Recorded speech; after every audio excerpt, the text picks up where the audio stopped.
Booyaka! Welcome back to another episode of You Can't Handle the Heat. We're not joined just by the three amigos. Well, first off, how you doing? It's your boy G Swizz. Jokesy, how we doing? Doing great. Micah, how we doing? What's up? What's up? Doing good? Glad to hear it. Like I said, it's not just the three amigos here today. We're joined by Jake, sorry mom, Mcslunks. Jake, how we doing, brother? There's only one way to say that name correctly, and that's exactly it. Jakey McSpanky. Well, hey, you didn't even say you're doing good. Dude, I'm crack-a-lacking right now, man. That's right there. For those of you who don't know, he's... Are you in your frat house? Yeah, I am. Bro, I heard that your frat bros give you Jakey spankies. Somebody was telling me. Is that true? Oh, yeah. I'm sure. Dude, I heard that from somebody. Tyler Vaughn gives me Jakey spankies. I would Jakey, say that. do you miss when I gave you your spankies? Do you miss that? All the time, every day. It's just not the same. I wake My up in the hand- morning and I look over my bed and I'm like, damn, if only Gage was there just giving me some spankies. Well, on the subject of spankies, we just want to give a fat shout out to our sponsor, Manscaped here. It's holiday season and you don't know what to get. Is a gift for a stocking stuffer? Well, today's sponsor, Manscaped, has the tools to guarantee you win this year's stocking stuffer or white elephant competition. Manscaped is the leader in men's below-the-waist grooming, and they have served over 4 million men worldwide. If my math is correct, that's a big almost number. 8 million balls.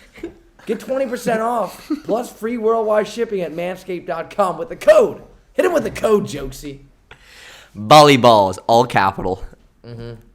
That's right. All capital, plural, volleyball is going to pop up right about now. 8 million balls. If you want your balls to be included in those, head over to Manscaped. And use If you want to be a balls. statistic, we have the place for you. Business. Exactly. Guys, boys, it's the time for holidays. Let's be honest here. It's the time to perform. Use the promo code volleyball 20% off. Free worldwide shipping to get Manscaped. Hey, Jake, are you Manscaped? Actually, I'm just kidding here. We're going to go right into our guest here, Mac May from UCLA. Hey, is Jake, Jake thanks for staying hopping on? brother. Dang it. Jake, you want to hop on? You want to stay on? Jake, stay on. All right, I'll stay on. Yeah. Yeah, let's do it. Let's go, boys. All right, Mac May.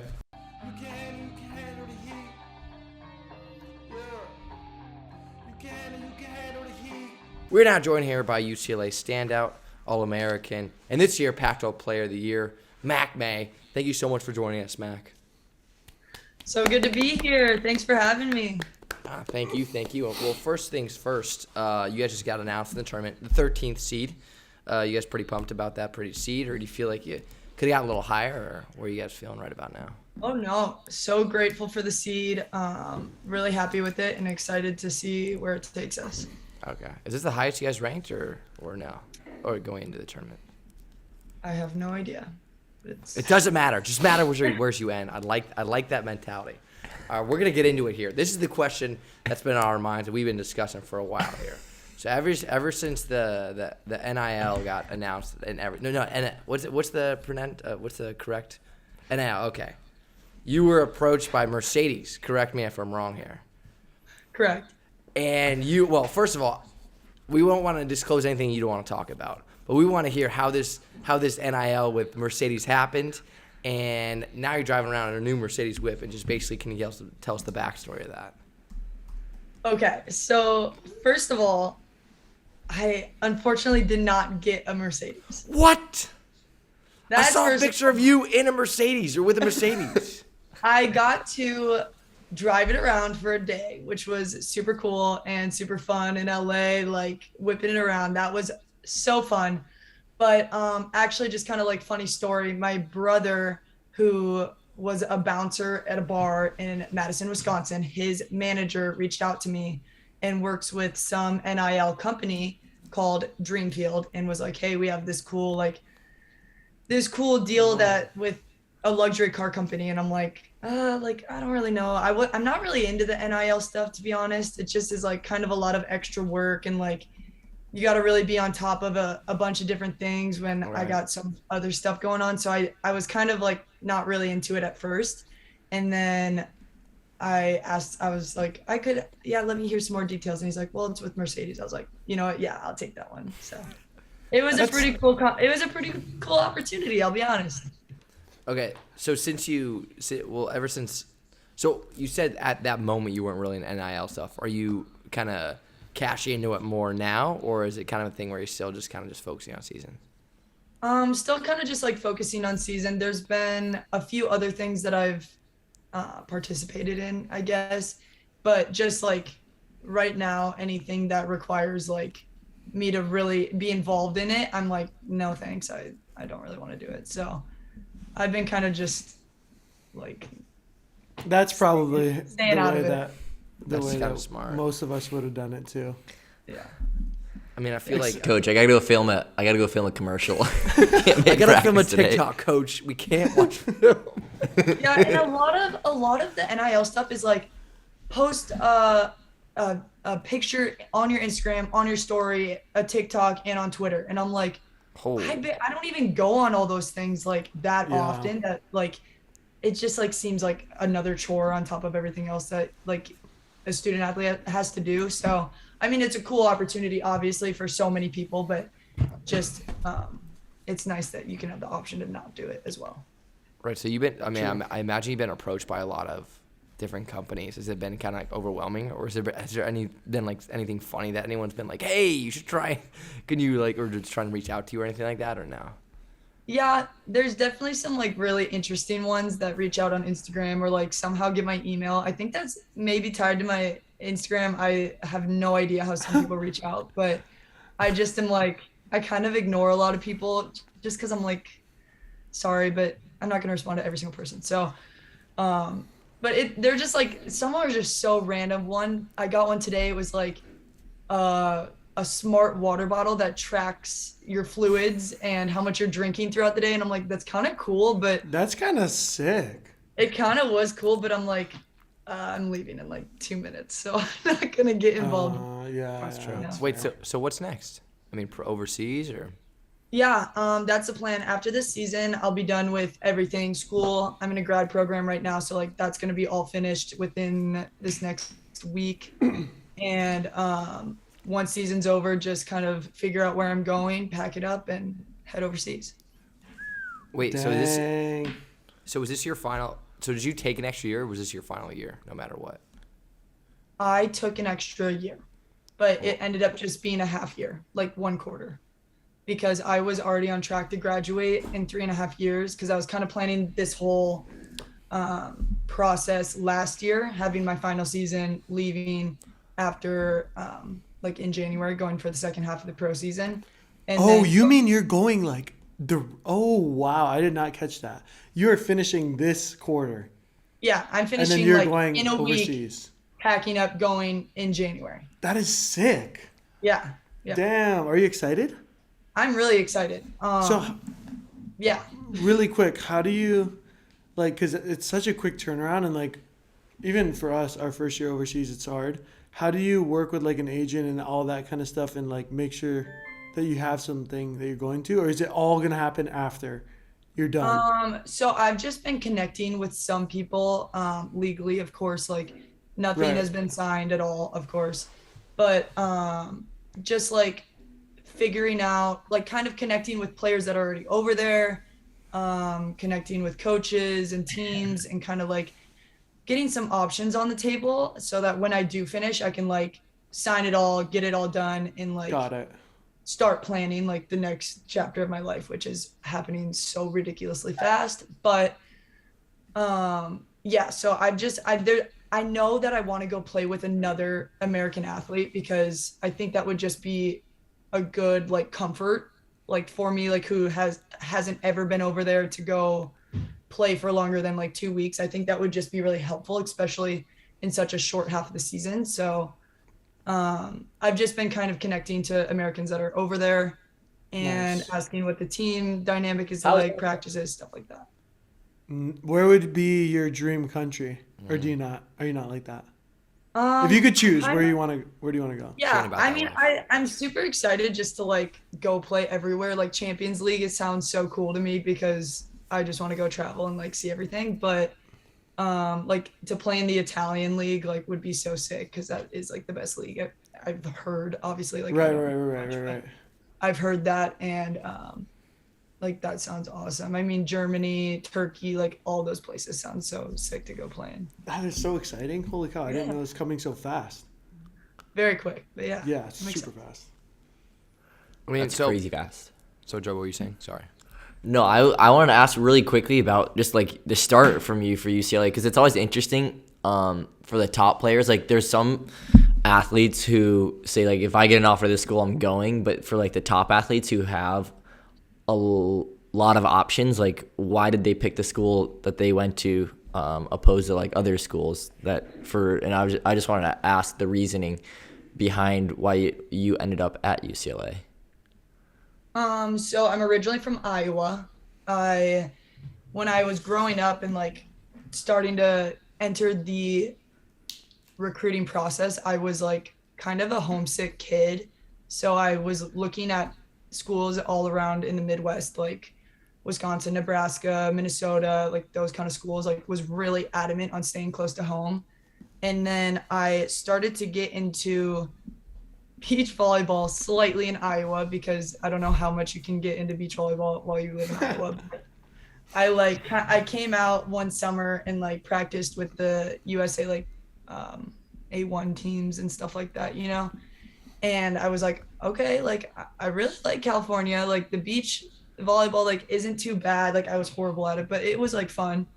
And then I was just like talking to my parents, and my mom's like, well, do you feel like we need to visit those schools before you make a decision? And I'm like, honestly, yeah, like I think so. And so we like lined up a trip to come out and visit 5 schools. We started with UCLA, went to USC the same day, Pepperdine, Cal, and then Stanford, and just worked our way up the coast. And I remember like coming to UCLA and immediately being just like in awe of the entire campus.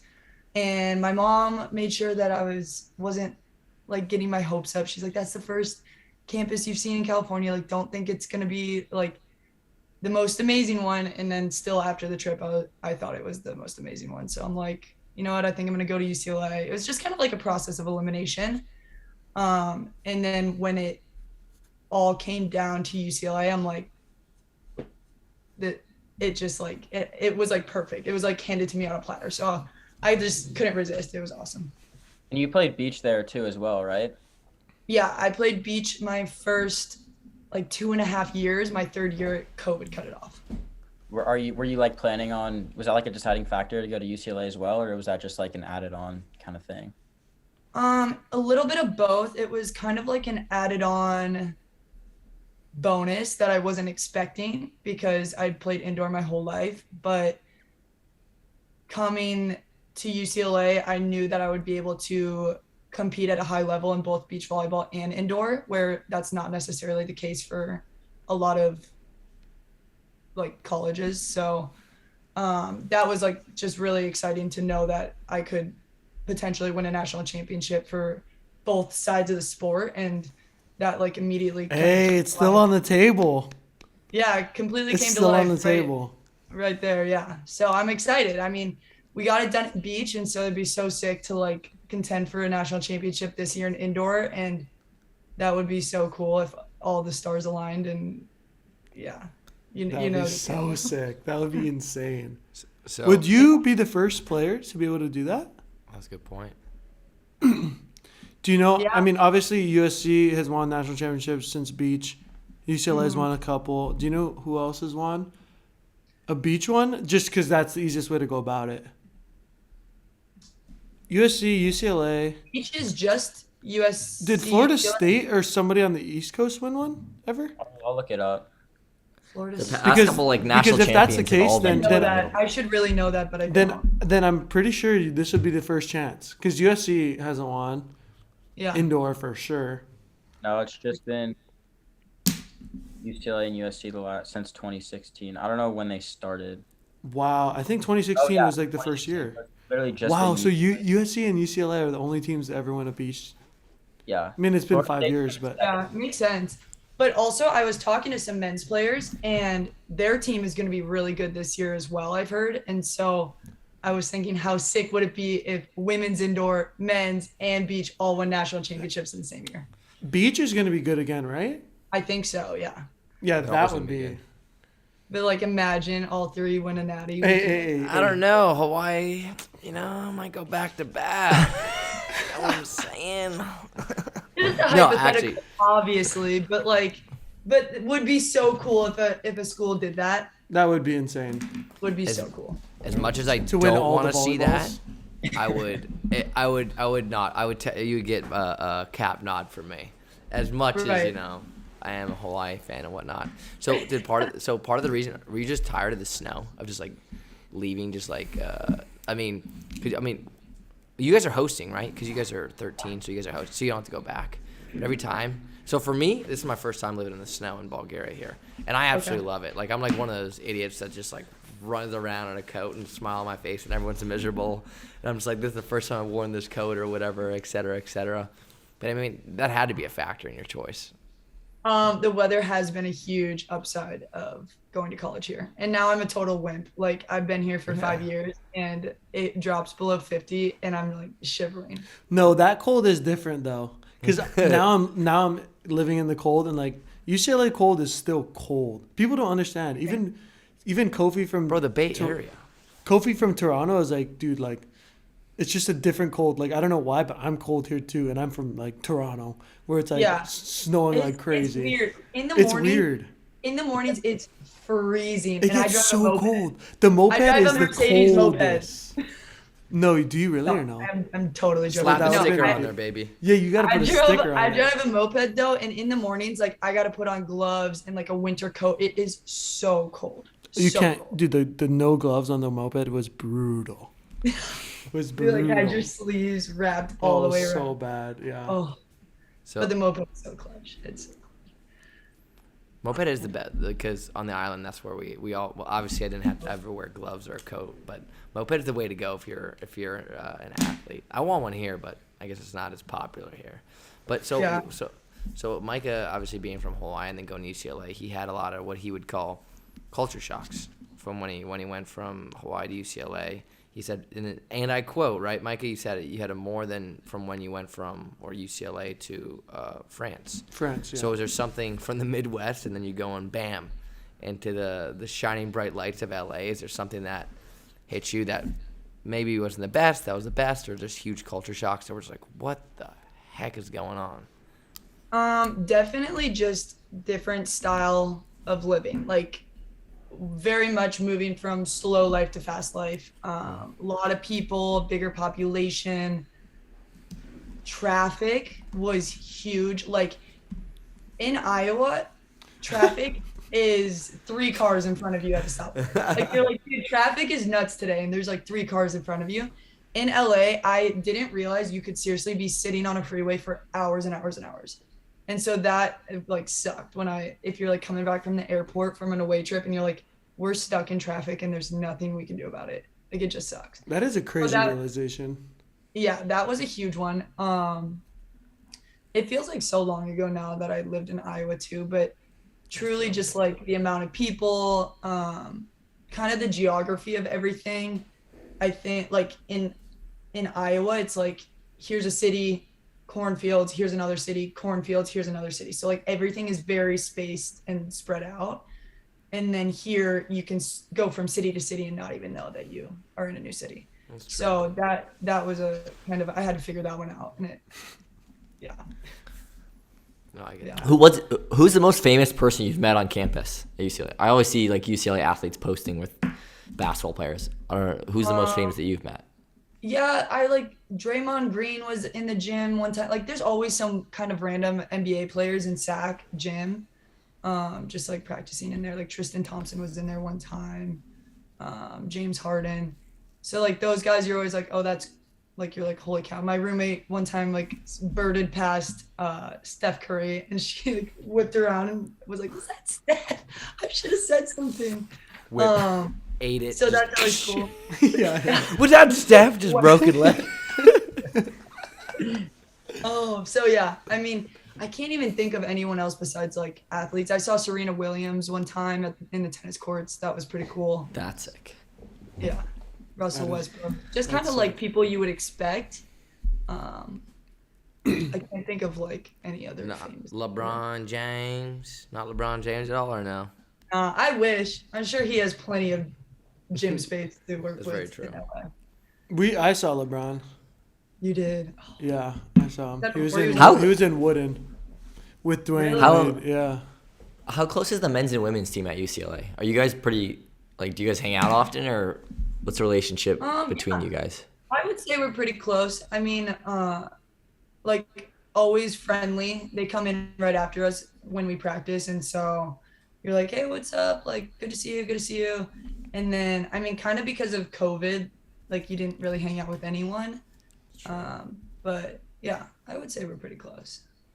Who do you think is the Especially, like, coolest? Cole Penner's like friendly with everyone, so. Oh, okay. Yeah.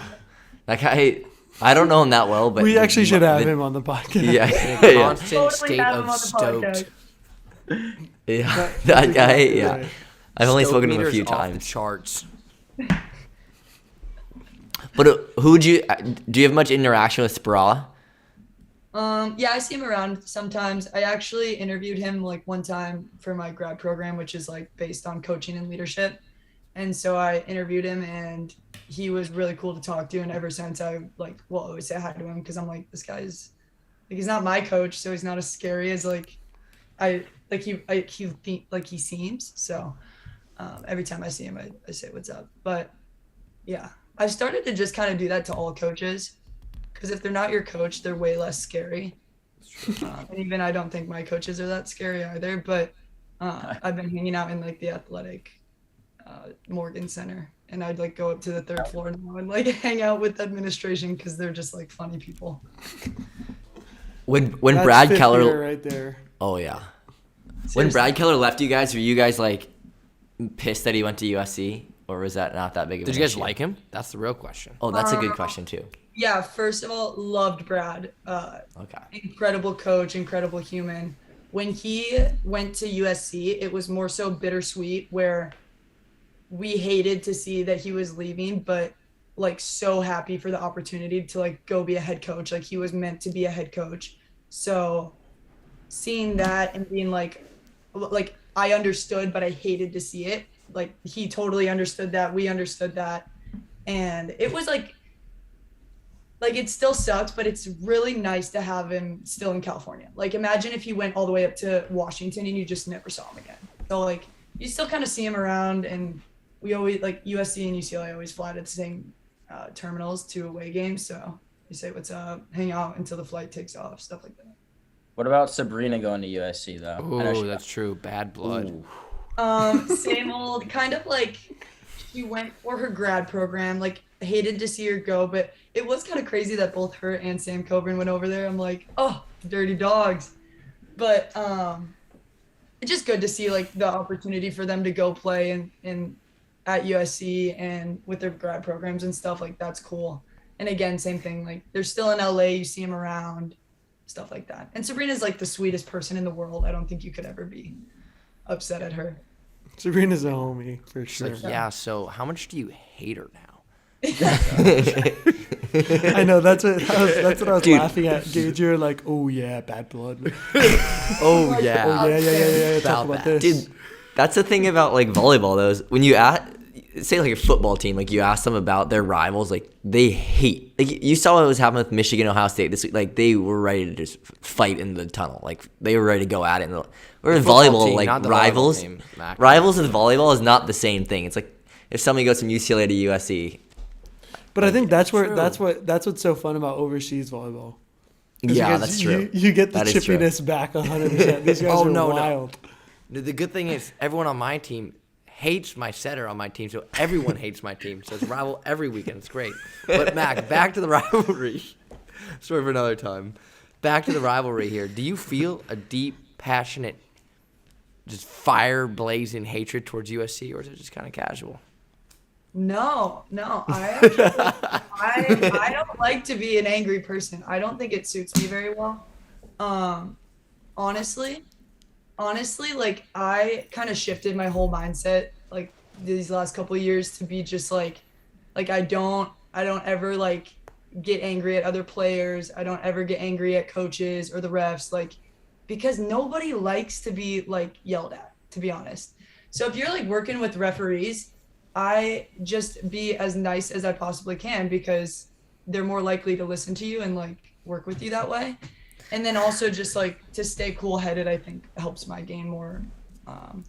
But yeah, I think like even when I was younger, like I used to be a little bit hot headed, but now when I look at the other side, like especially in serve receive, when I'm like getting a little nervous, I'll look at that player and be like, we are the same exact person. You just go to practice in class and now we're in a volleyball game and you're serving at me. Like you are just as nervous as I am or whatnot, you know? So I've started to kind of just be like grateful for the competition instead of like hate them. And I think that has helped me. So try it out sometime if you haven't. I could love yelling at That's true. What about fans? What is your do you treat the fans with respect and love too? Or do you charge them after games? After USC? Oh no. I don't like to look at the crowd or listen to the crowd. Same. I don't interact with them whatsoever. I don't even know who comes to our games. Like people will be like, "Oh, GP so and so," and I'm like, no, I didn't. You're telling me there's never been a You don't have to say a been, name. like mad at someone. Well, yeah, Like, no. Definitely fires like, you up. obviously if they're yelling something right behind me while I'm serving, like I'm gonna hear it. But like to interact with like that's all they're trying to do is to get you to interact with them. And so I also learned at a very young age to not listen to the crowd because my mom is a very loud spectator and so is my sister. And so I had so much practice just to kind of like block out what's out there. And then, yeah. So when like fans are like yelling and stuff, I just like truly don't listen to them. And sometimes like something will catch my ear. Like we were at Long Beach State earlier this year and the men's team was nasty to us. Oh yeah. But it was just Those guys are I usually just, like, super laughed and was classy. like, okay. What? It's weird because Long Beach State guys usually super Yeah, classy. you had bad. Nah, I actually do really appreciate the Long Beach guys. Wait. As you know, we're good friends with them, but there is the word on the street. What's the word? Liquid courage before the match. Yeah. Go in there. Sorry, What's sorry, like the James. worst thing that you've heard been said or been told, like trash talk in a match? I'm always interested to hear that because there's some women's players who I've heard like I've had some stuff said to the net, but then there's others like, oh, we don't say anything. But I'm like, there has to be something said at some time. I'm trying to think. My freshman year, I distinctly remember, I can't remember where it was, but somebody called me malnourished. And I was a pretty skinny freshman, so I'm like, okay. You weren't that Yeah, skinny. but honestly, I'm like feeding myself, but okay. That one was just kind of funny because it was like right before you're serving and they're like, you look malnourished. And I'm like, thanks. That's pretty witty though. I've never heard that. That one was funny. When my freshman year, when I played 3 rotations, because I was in Oppo, I remember at Arizona the band was like really rowdy and like yelling at us, and I was kind of like leaning on the what are those called? The like the little stoppers, and there's desks. You know what I'm talking about? Right. Yeah. Okay, and they got like the advertisements on them. Right. And I was Oh, leaning okay. on it, and they were yelling at me to stop leaning on it, and so I like hopped up and sat on it. And they just Ooh, went that's I thought savage. that was really funny. I just thought that was funny. But yeah, in a game, we haven't played actually. Like I feel like a lot of this season hasn't been super crazy. I think people are out of practice after COVID. So you're telling me that there's never been a point the last 4 years or the three and a half years that you looked across the net and someone did something across the net where you're just like absolutely pissed. It rises your level of play. Like I said, it doesn't mean you get mad at your teammates and start serving your teammates.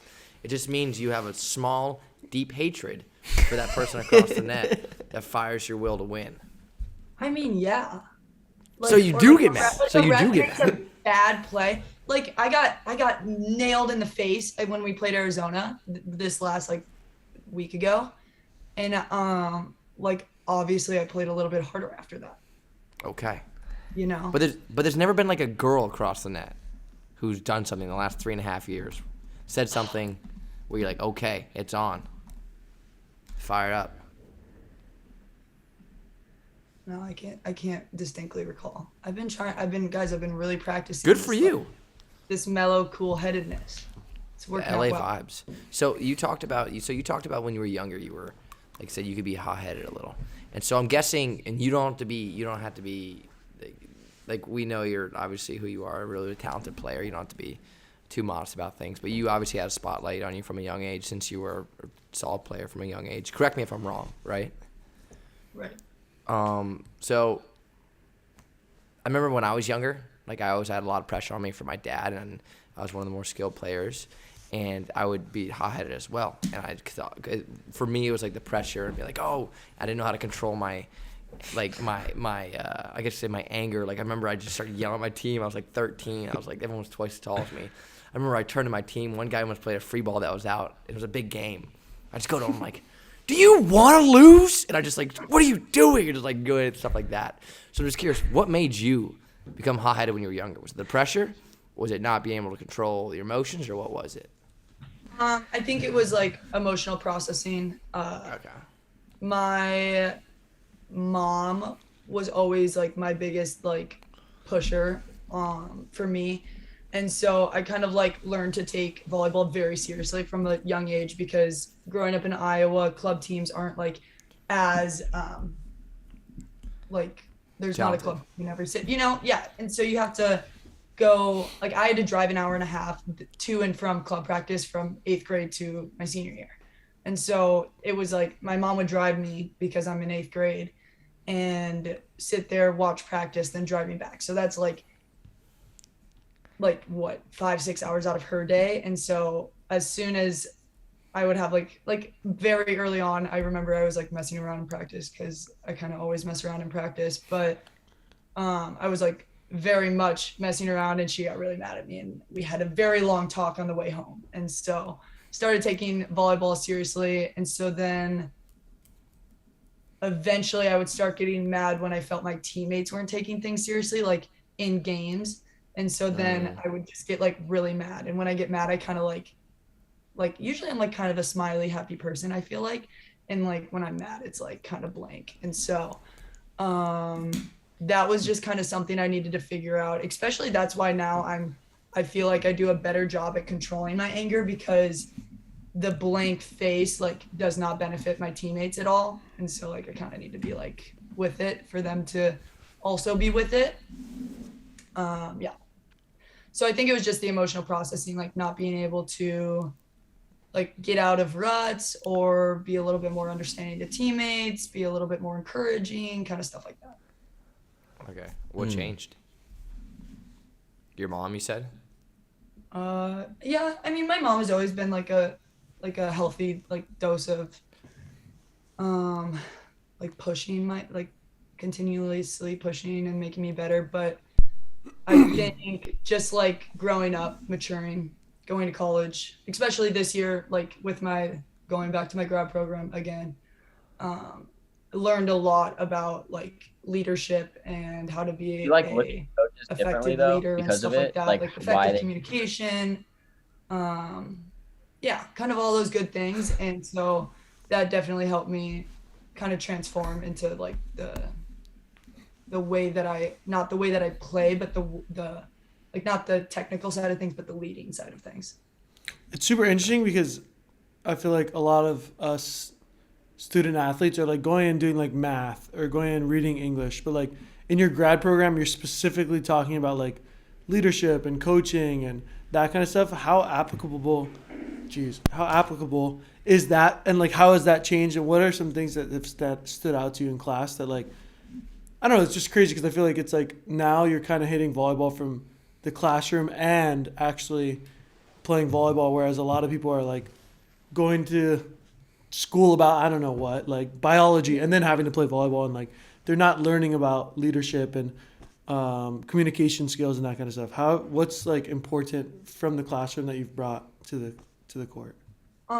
Definitely, I think like I know what you're talking about, because as an undergrad, I like hated the classes that had nothing to do with like what I was interested in, and what I'm interested in is volleyball. And so I was like taking like life sciences classes and just being miserable in them because I'm like, when am I ever going to use this? So I was a social major because one, it is one of the easiest majors, and two, because I was really interested in how people interact and group dynamics and stuff like that. And I found that really interesting and applicable to volleyball. So then when COVID hit, they had just like had 1 year under the belt with the program. It's in the School of Education, and it's called John Wooden's Transformative Coaching and Leadership. And so learn from John Wooden learn from John Wooden, from his books, and the classes are really well designed where you compare and contrast coaches' philosophies. You pull out what's good, what can be applied to the transformative concept. Formulate your own philosophy. Go to the next quarter. You do the whole thing. Now formulate your philosophy again. So you kind of like see your philosophy develop throughout the entire year. Dang. So now as I'm ending this program and I'm writing my thesis, I'm like, holy cow, like I'm looking at my old work and I'm like, what a progression I've made, like from last year. That's really cool. It's really interesting. And especially, so the thesis is comparing and contrasting 3 coaches. So I did John Wooden, Pat Summitt, and and Phil Jackson, 3 basketball coaches, because I play so much basketball. No, just because I thought they were both really interesting, and turned out to be all 3 like very different coaches, which is interesting because they all of them are so successful in basketball and what they did with their programs and stuff like that. And then at the end you're like, okay, so what's your philosophy? And I was like, wow, everything that has to do with sports has nothing to do with sports and has everything to do with like good values, being a good person, being a good teammate, and all of those things. And so I feel like the program was like a blessing in disguise, or COVID was a blessing in disguise that gave me the program, and like every day went into the classroom, learned, and then was able to practice it on the court. So it was kind of cool. Like it's been a really cool year of learning. Like I've been like a nerd for this grad program because it's like doesn't even feel like school. It's just like developing. Yeah. Yeah. Damn, that's really, really cool. It's really lucky. Ooh, analyzing. Right, I was thinking that too. Ooh, I do to make find it harder to be analyzing a lot. So like that's actually I think why Celia and I have like kind of built a stronger relationship this year, because I would ask like after practices where they like Celia and our coaching staff are not a yelling coaching staff. Like they don't ever kind of like blow up at us unless it's a really big unless they're like kind of trying to prove a point. And earlier in this season, we kind of like our team was just like not doing well, and kind of I think it was right out of double days, like starting the preseason soon, and like practices were just a little bit miserable, like couldn't figure out like what was going on. And it was because the coaches were like really getting riled up and like yelling at us a little bit more often, where we had a team meeting and we found out like our team is just not responsive to that. Like the majority of our team, like that is just not how we work. We all came to the program to have coaches that are a little bit more mellow and kind of coach in a way that isn't so abrasive, but rather like collaborative and stuff like that. And then after the meeting with like the team, you have to now bring that the entire contents of that conversation to the coaches. And so like finding a way to do that in a respectful way, and like being like, hey, we really appreciate what you're doing here, and like obviously like you're coaching us and like we appreciate that always, but like can we find a way that works for everyone? Can we find a way that like, just so you know, this is how we feel, and when this is how the environment feels, like we're not going to thrive in that and we're not going to get better. And so like that was one of my biggest goals while being at UCLA, was like to really work on the culture. And so after like these programs and kind of doing all that, like I feel like the culture on the volleyball team is so much better and just kind of like so much stronger and cohesive. So it feels good like knowing that I'll leave it that way. You know, wow. I'm gonna be honest with you. I went to Hawaii. I did not go because of school. I went because of volleyball, and I know you're probably in the same direction. Now, it's funny that you bring up school because me and school I always got my work done. I was never in trouble when it came to school and stuff like that, but it was kind of the same mindset. So I studied human development family studies, and people are like, Gage, what is human development family studies? And I always start off with words like, well, or here's the thing, which is usually a terrible start to something explain. You already know it's going south, right? So it was abundantly clear that I was there for volleyball. That was the main thing, because I never got to go to the classes and I think this is where UCLA and having a bigger school and a sports-centric school like UCLA. Well, there's much more going on there, but like sports are part of the heavy culture there. A lot of classes that you can take that actually be pretty interesting, because there were classes like that in Hawaii, but it was very hard to get into, or it's only at a specific time. So I think, and you guys had such like great people. Not that Hawaii didn't have great people, but like John Wooden, and now you have classes surrounding his teaching. It's very, very interesting. And I think it's for athletes listening out there. One thing that our coach, we had a Serbian coach, and he's still there, Milan Zarkovic, and he coached a lot of the great players around the world.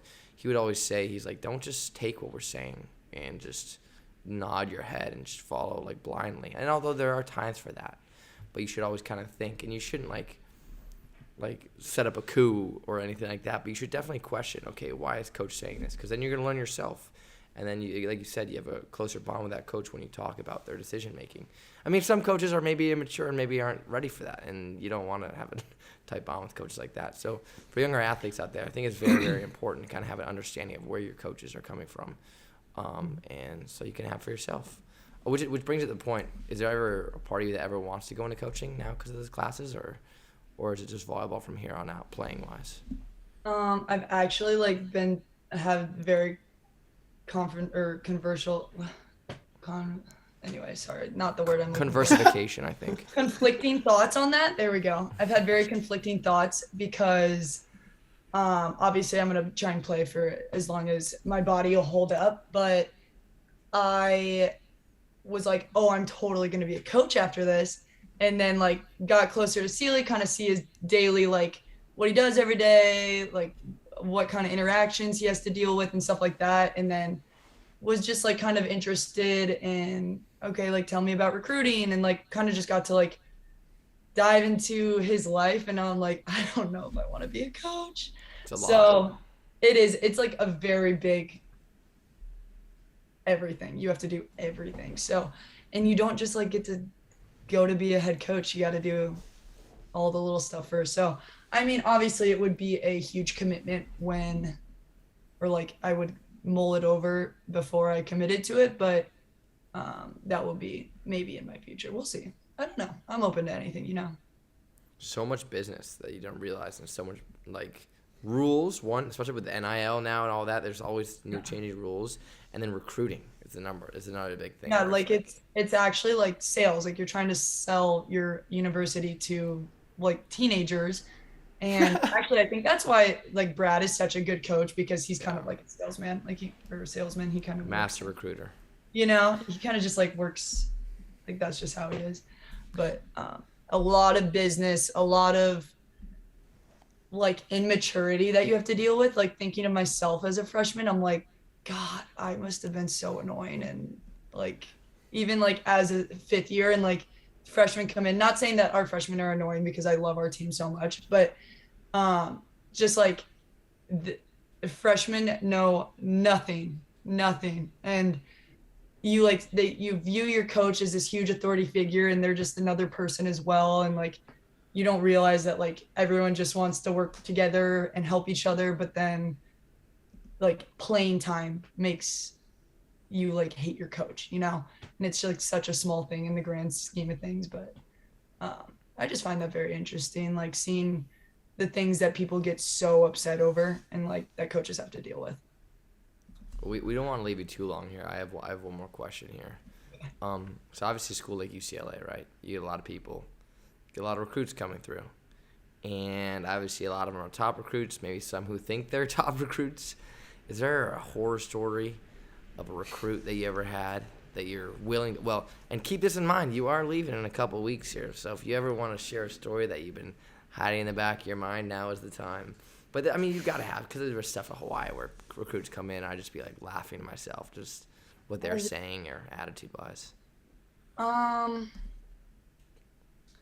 Geez, that's tough. I haven't even thought of recruits in so long. That's true. Let's see. I remember, like, we always had problems with the beach volleyball recruits. I don't know why. But, like, I don't know. I remember, like, some of them, like, we were playing the next day and they, like, wanted to do something so badly. And we're like, guys, this is, like, your life. This is what you're going to be doing when you get to college. So, like, don't, like, you're here to see what we do. And, like, please, like, I know you want to go, like, have fun tonight, but, like, please, we have a game tomorrow. Like, we, like, played SC the next day. We're like we gotta all get our rest. Like, let's go. And then I'm pretty sure, like, some girls snuck out, and I don't know. Some people are bold, like young. Oh yeah. High schoolers are bold. I was a very timid high schooler, so Yeah, like a little years old. It's crazy what some people get away with. I'll tell you that. At home, at least, and that translates over to recruiting trips and just horror stories of recruiting trips. Well, Mac, we've all done a bracket challenge. We all chose UCLA. Well, we've only done the first round, so we all chose UCLA to win the first round, and we have you guys going far. And like I said, as much as I would love to see it, maybe you guys can do the whole 3-peat thing for the UCLA. Starting with you. You already got one down, 2 more to go. Next one in a few weeks here. Well, wish you the best of luck. Thank you so much for hopping on, Mac, and kick some butt out there. Cool. Thank you so much for having me. This was fun. Thank you, Mac. Good Thanks, luck. Mac.